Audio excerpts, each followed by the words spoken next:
చంద్రబాబు నాయుడు గారు పర్మిషన్ ఇచ్చి జగన్మోహన్ రెడ్డి గారి టైంలో ఇటువంటి ఒక అపవాదు వేసి ప్రజల్ని నమ్మించలేటువంటి ప్రయత్నం ప్రతి మీటింగులోనూ చేశారు. వెళ్ళిన చోట్ల తమ్ముళ్ళు మద్యం తాగేది మందు బాబులు, మీకు నాణ్యమైన మందు ఇస్తాను అని ప్రచారం చేశారు, చౌకగా ఇస్తాను అని ప్రచారం చేశారు. ఇవాళ నాణ్యమైన మందు ఎక్కడి నుంచి ఇస్తారని నేను అడుగుతాను. ఓకే, వండర్ఫుల్, ఇస్తే మంచిదే. మేము ఎక్కడ పర్మిషన్ ఇవ్వలేదు. మొత్తం 5 మినహా మొత్తం చంద్రబాబు నాయుడు గారు పర్మిషన్ ఇచ్చినవే. ఈ డిస్టిలరీలో తయారు చేస్తారా, వేరే చోటకి తయారు చేస్తారా? ఈ డిస్టిలరీలో తయారు చేసేటప్పుడు నాణ్యమైన ఇంతకన్నా బెటర్ మందు ఎలా వస్తుంది? అదే డిస్టిలరీ కదా. ఆ డిస్టిలరీలోనే తయారు చేసే మందు ఏమి లేదు. మీరు స్లిప్పులు అంటించి ఈ రకంగా చేసేటటువంటి ప్రయత్నం మా మీద బురదల్లే కార్యక్రమాలు మీరు చేస్తున్నారు.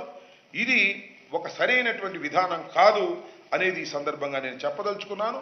మొత్తంగా ఈ కొత్తగా తీసుకొచ్చేటటువంటి పాలసీ స్కాములకు ఆస్కారం ఇచ్చే పాలసీ, అసలు స్కామ్ చేయడం కోసమే మీరు ఈ పాలసీని తీసుకొచ్చారు.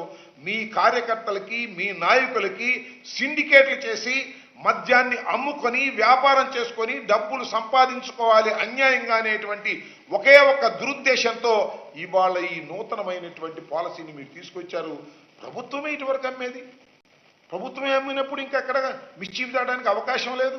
ఇవాళ ప్రైవేటు వ్యక్తుల చేతుల్లోకి తీసుకువెళ్ళేటటువంటి పరిస్థితి మీరు చేస్తున్నారంటే ఇది స్కామ్కు దోహం చేసేటటువంటి కార్యక్రమం అని కూడా ఈ సందర్భంగా నేను చెప్పదలుచుకున్నాను. ఇంకపోతే నిన్న క్యాబినెట్లోనే చాలా సుదీర్ఘమైన చర్చ జరిగినట్టుగా ఆ పత్రికల్లో వచ్చాయి.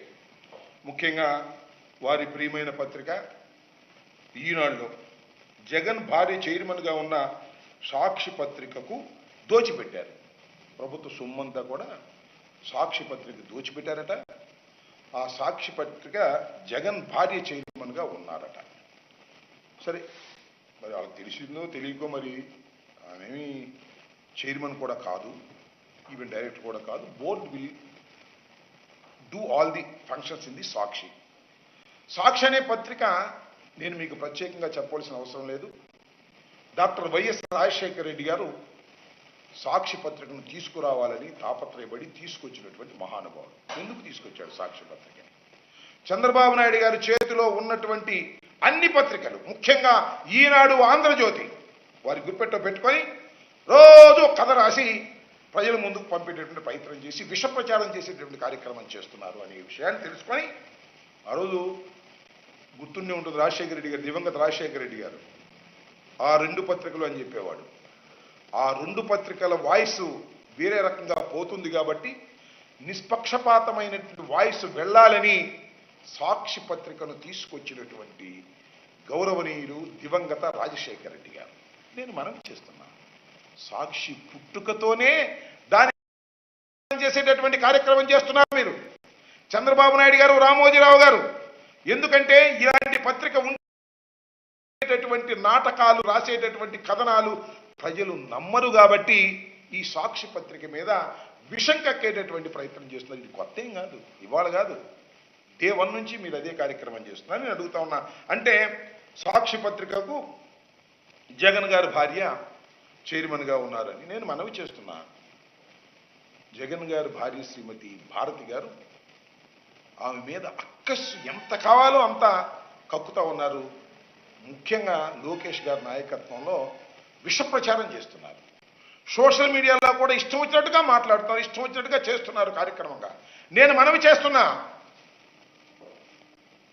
జగన్మోహన్ రెడ్డి గారి సతీమణి అయినటువంటి భారతమ్మ గారి మీద మీరు పదే పదే దుష్ప్రచారాలు చేస్తే దానికి మూల్యం చెల్లించక తప్పదు, గుర్తుపెట్టుకోమని కూడా ఈ సందర్భంగా మనవి చేస్తున్నా.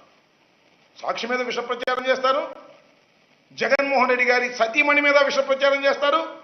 చూస్తూ కలకాలం ఊరుకోమనే విషయాన్ని కూడా మీరు గుర్తుపెట్టుకోమని ఈ సందర్భంగా నేను మనవి చేస్తున్నాను. నేను ఈ సందర్భంగా కొన్ని విషయాలు మీ దృష్టికి తీసుకురాదలుచుకున్నాను. అసలు నేను అడుగుతా ఉన్నా, ఏందబ్బా ఏమి సాక్షి పత్రిక మేము దోచిపెట్టామని చెప్పమని అడుగుతా ఉన్నా.